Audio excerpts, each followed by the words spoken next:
નમસ્કાર, spark today ન્યૂઝમાં આપનું હાર્દિક સ્વાગત છે। એક પછી એક અલગ અલગ વોર્ડોમાં ભગવો લહેરાઈ રહ્યો છે। વોર્ડ નંબર 8 ની વાત કરીએ તો વોર્ડ નંબર 8 માં પણ ભારતીય જનતા પાર્ટીની આખી પેનલ આવી ગઈ છે। કેવલભાઈ રોકડિયા માટે મોટી ચેલેન્જ, વોર્ડ નંબર 8 માં આખી પેનલ જીતી છે, શું કહેવા માંગો છો? વોર્ડ નંબર 8 ની અંદર જે રીતે અમે સોસાયટીએ કામ કર્યા છે, કેટલાક લોકોએ દુષ્પ્રચાર કરવાનો પ્રયત્ન કર્યો, સોશિયલ મીડિયાની અંદર દુરુપયોગ કર્યો, ગંદુ બોલ્યા, પરંતુ વોર્ડ નંબર 8 ની જનતા બધું જાણે છે, સમજે છે। થોડાક લોકોને ભ્રમિત કરી શકાય, પણ આખા વોર્ડ 8 ને ભ્રમિત કરી શકાય એવું નહોતું।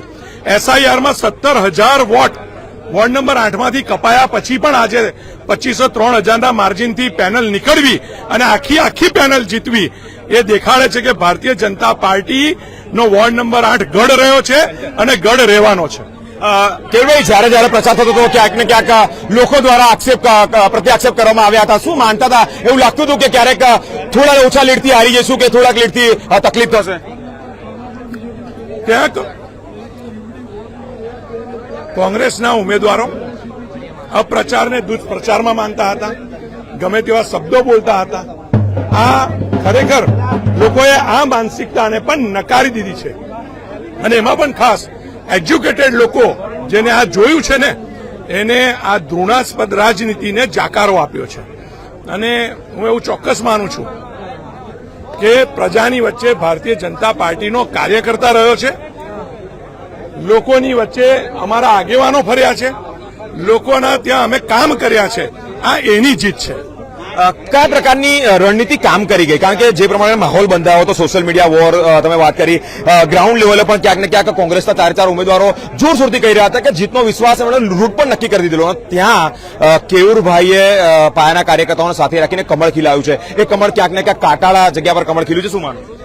લઘુમતીના વિશ્વાસ પર જે રીતે કોંગ્રેસ ચાલતી હતી, આ ખરા અર્થની અંદર એમની ભૂલ હતી। અમે પ્રજાની વચ્ચે પહોંચેલા છે અને અમે અમારી કાર્યકર્તાઓના આધાર પર, તમે અમારી ફેરણી રેલી બધું જુઓ, અમે કાર્યકર્તાઓની વચ્ચે, કાર્યકર્તાઓના આધાર પર જનતાની વચ્ચે, કામના આધાર પર અમે જનતાની વચ્ચે પહોંચ્યા છે।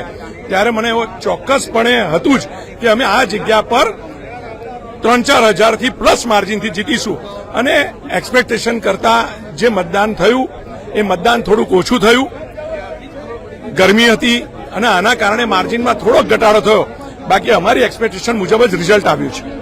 હું તો પહેલા પણ આપના ચેનલના માધ્યમથી કહી ચૂક્યો હતો કે ભારતીય જનતા પાર્ટીનો ભવ્ય વિજય થવા જઈ રહ્યો છે અને અમે જે પ્રમાણે લક્ષ્યાંક લીધો હતો એ પ્રમાણે અમારા કાર્યકર્તાઓ અથાગ મહેનત અને પરિશ્રમ કર્યો છે। અમારા પ્રદેશના પ્રમુખ સાહેબ, એમનો રોડ શો પણ જે થયો હતો એ ભવ્ય રોડ શો થયો હતો અને ત્યારથી જ અમને ખબર પડી ગઈ હતી કે આ જે નાગરિકો છે એ જન સમર્થન ભાજપાને આપી રહ્યા છે, જન સમર્થન વિકાસને આપી રહ્યા છે, જન સમર્થન વિકસિત ભારતને આપી રહ્યા છે। હું આપના માધ્યમથી નાગરિકોનો ખૂબ ખૂબ આભાર માનું છું કે ભારતીય જનતા પાર્ટી પર વિશ્વાસ આપે રાખ્યો છે અને એ જ પ્રમાણે અમે પણ આપને વિશ્વાસ અપાવવા માંગીએ છીએ કે આપના અપેક્ષા અને આકાંક્ષા ઉપર અમે ખરા ઉતરવા માટે દિવસ રાત એક કરીને કામ કરીએ। લોકો દ્વારા માહોલ તો પરિવર્તનનો બન્યો હતો, લોકો દ્વારા અલગ અલગ સમસ્યાઓને ઉજાગર કરીને ક્યાંક વિપક્ષ દ્વારા આકરા પ્રહારો કરવામાં આવ્યા હતા, પરંતુ ક્યાંક ને ક્યાંક ત્યાં પણ ભારતીય જનતા પાર્ટીનું કમળ ખીલ્યું છે।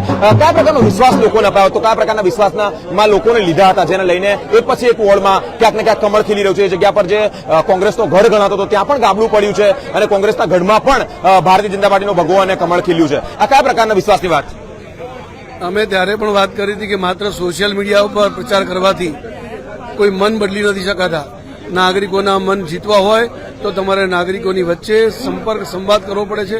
ભારતીય જનતા પાર્ટીનો કાર્યકર્તા હંમેશા 365 દિવસ લોકોની સાથે સંપર્કમાં રહે છે, લોકોની સાથે સંવાદ કરે છે, એમના પ્રશ્નો અને સમસ્યાનું સમાધાન કરીએ છીએ અને જ્યારે અમારો કાર્યકર્તા ચૂંટણી વખતે પણ જાય છે ત્યારે ચોક્કસથી અમને વિશ્વાસ હોય છે કે નાગરિકો અમને જન સમર્થન આપશે અને અમે વિશ્વાસના આધારે જ આપ લોકોને પણ જણાવતા હોઈએ છીએ કે અમારો ભવ્ય વિજય થવાનો છે। અને આજે આ ચૂંટણીના મતગણતરીના રિઝલ્ટમાં પણ આપણે જોઈ શકીએ છીએ કે વોર્ડ નંબર 13 કે જ્યાં કેટલાય સમયથી એક સીટ કોંગ્રેસને ફાળે જતી હતી, આજે ત્યાં પણ ભગવો લહેરાઈ ચૂક્યો છે। એવી રીતે વોર્ડ 1 ની અંદર પણ જ્યાં 4 સીટ કોંગ્રેસની આવતી હતી ત્યાં 1 ઉપર સીમિત થઈ ગઈ છે, 2 પર અમે જીત્યા છીએ। એમ જોઈએ તો અત્યાર સુધીમાં બહુ સારું પરિણામ અમને મળ્યું છે અને કોંગ્રેસ જે નકારાત્મકતાની રાજનીતિ કરે છે સોશિયલ મીડિયાના આધારે એને નાગરિકોએ ખૂબ મોટો જાકારો આપ્યો છે. આ છેલ્લા 30 વર્ષથી વડોદરાની જનતાએ ભારતીય જનતા પાર્ટી પર મૂકેલો વિશ્વાસનું આ પ્રતિબિંબ છે. જે પ્રકારે ભારતીય જનતા પાર્ટી વર્ષોથી કોર્પોરેશનમાં કામ કરી રહી છે અને તમામ મતદારોનો પ્રેમ જીતી રહી છે, એની આ ફરીથી સાબિતી પુરવાર થઈ છે.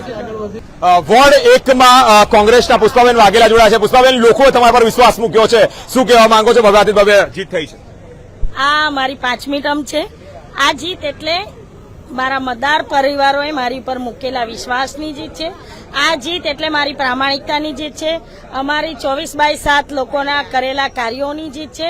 અને આ જીત એનો શ્રેય પણ હું મારા મતદાર પરિવારોના વિશ્વાસને આપું છું અને એમનો વિશ્વાસ કદી નહીં તૂટે એની આજે હું ખાતરી આપું છું. પુષ્પાબેન, વોર્ડ નંબર 1 એટલે કોંગ્રેસનું ગઢ ગણાતું હતું અને ત્યાં 2 જ બેઠકો જીત્યા છો અને બીજી 2 બેઠકો તમે હાર્યા છો. કયા કારણો હોઈ શકે, શું માનો છો? કારણ કે વોર્ડ નંબર 1 એટલે લોકોમાં તો એવો જ વિશ્વાસ હતો કે કોંગ્રેસની આખી પેનલ આવે છે, ત્યાં કોંગ્રેસ 2 બેઠકો હારી છે. જી બિલકુલ, જે પણ કંઈ ટિકિટમાં વહેંચણીમાં થયું છે એના કારણે આ આખી કોંગ્રેસની પેનલ જીતવાની હતી એ હારી છે. એમાં મને દુઃખ પણ થાય છે કારણ કે અમારા સાથી કોર્પોરેટરો હતા અને એ હાર્યા છે. પણ ખરેખર પાયાના કાર્યકર હોય અને કરેલા કાર્યો હોય એ લોકો ભૂલી નથી જતા. એવું ઉપલા લેવલના અમારા જે નેતાઓ છે હાઈકમાન્ડ, એમણે પણ વિચારવું જોઈએ કે નીચે જમીન લેવલે કોણ ચાલે છે. આગામી સમયમાં વોર્ડ નંબર 1ના વિકાસના કામોને કઈ રીતે આગળ જોઈ રહ્યા છો? વોર્ડ નંબર 1માં તો 24/7 હેઠળ દરેક કાર્યો કર્યા છે, વિકાસના કાર્યો કર્યા છે. જે પણ કંઈ બાકી હશે એ અમે કરીશું. જે પણ કંઈ બાકી હશે અમે કરીશું આગામી દિવસોમાં. ઇલેક્શનના ટાઈમે માથામાં વાગ્યું હતું અને તેવામાં પણ પ્રચાર જોરશોરથી ચાલતો હતો. કેટલા સંઘર્ષો આપે ખેડ્યા છે? ઇલેક્શનના 10 દિવસ પહેલા જ મને માથામાં ઘણું વાગેલું હતું, પણ છતાં મને ખબર હતી કે આ અત્યારે મારા મતદાર પરિવારોને મારી જરૂર છે. એના લીધે ભલે મને તકલીફ શરીરમાં હતી પણ હું ઊભી થઈને બહાર નીકળી છું અને જે મહેનત કરી છે એનું ફળ મળ્યું છે. મહેનત કરી છે એનું ફળ મળ્યું છે. અલગ અલગ વોર્ડોમાં ઉમેદવારો ભારતીય જનતા પાર્ટીની આખી પેનલ જીતી રહી છે. ત્યાં વોર્ડ નંબર 1માં કોંગ્રેસનો ગઢ ગણાય, ત્યાં પણ ભાજપે 2 સીટો જીતી છે. હાલ અત્યારે અલગ અલગ વોર્ડના જે ચિત્રો છે તે ક્લિયર થઈ રહ્યા છે અને ક્યાંક ને ક્યાંક પાર્ટી લોકોએ ભારતીય જનતા પાર્ટી પર વિશ્વાસ મૂક્યો હોય તેવા કેટલાક દ્રશ્યો સામે આવી રહ્યા છે. એ વિરોધની વચ્ચે ક્યાંક ને ક્યાંક ફરી એકવાર તરબૂચ જીત્યું છે, શું કહેવા માંગો? વિરોધ તો મને કોઈ જગ્યાએ દેખાયો નથી, કારણ કે મારા ઘરના જે સભ્યો હતા એની પર આશીર્વાદના વિશ્વાસ હતા કે 5 વર્ષ અમે એમના દરેક સુખ દુઃખમાં ઉભેલા હતા, એટલે આશીર્વાદ મળવાના હતા એ નક્કી હતું. અને જ્યારથી આ પક્ષ ઉમેદવારી કરી ત્યારે પણ અમે મીડિયામાં કીધું છે, ઘરના સભ્યોના આશીર્વાદ 26 તારીખે તરબૂચના બટન પર દબાઈને 28 તારીખે આશીર્વાદ રૂપી વિજય મળવાનો છે એ અમને પહેલા દિવસથી ખબર હતી અને આજે તમને પરિણામ પણ જોઈ શકો છો. હરીશભાઈ, શું લાગે છે કોંગ્રેસે ટિકિટ ન આપી અને ત્યારબાદ તમારે સિંગલ હેન્ડેડ પ્રચાર કરવાનો રહ્યો, આપણી માટે કેટલું ચેલેન્જિંગ રહ્યું? પાર્ટી ટિકિટ આપે કે ના આપે, મારે તો ચૂંટણી લડવાની જ હતી. ચૂંટણી આને મેં તૈયારી ચાલુ કરી એવી તો હતી નહીં, કારણ કે 62,000 ઘરના જે સભ્યો હતા એમનો સાથ મારી જોડે હતો, તો પાર્ટી ટિકિટ આપે કે ના આપે એની મને કઈ જરૂર નથી એવું મને લાગે છે. અપક્ષ તરીકે પણ ચૂંટાયા છે અને 62,000 જે પરિવારના સભ્યો છે એમને જે આશીર્વાદ આપ્યા છે એ 5 વર્ષ એમના આશીર્વાદ પર ખડે ઉભો રહેશે એવું મને વિશ્વાસ છે. એટલે એવું લાગે છે કે વોર્ડ નંબર 1 એટલે કોંગ્રેસનું ગઢ અને કોંગ્રેસના ગઢમાં ક્યાંક ને ક્યાંક ગાબડું પડ્યું ને ત્યાં ભાજપે 2 સીટો લીધી. કયા પ્રકારના સમીકરણો આપ દ્વારા જોવામાં આવી રહ્યા છે? આ દુનિયામાં કોઈનો ગઢ ક્યારેય રહેતો નથી. ગઢ એક જ છે કે આપણા જે મતદાર અને કુટુંબના જે સભ્યો છે એ જ ગઢ છે, એ જ નિર્ણય કરે છે. એમને પણ ખબર છે કોની સાથે સારું થાય છે અને ખોટું થાય છે. એટલે ઘરના જે સભ્યો હોય, નાનો છોકરો એક મોટો છોકરો હોય, જેની સાથે અન્યાય થતો હોય તો પરિવારના સભ્યો જ્યાં આગળ અન્યાય થયો ત્યાં જ વધારો હોય. એટલે એનો અમારી સાથે જેને પણ અન્યાય કર્યો તેનો પરિણામ અત્યારે જોઈ રહ્યા છે.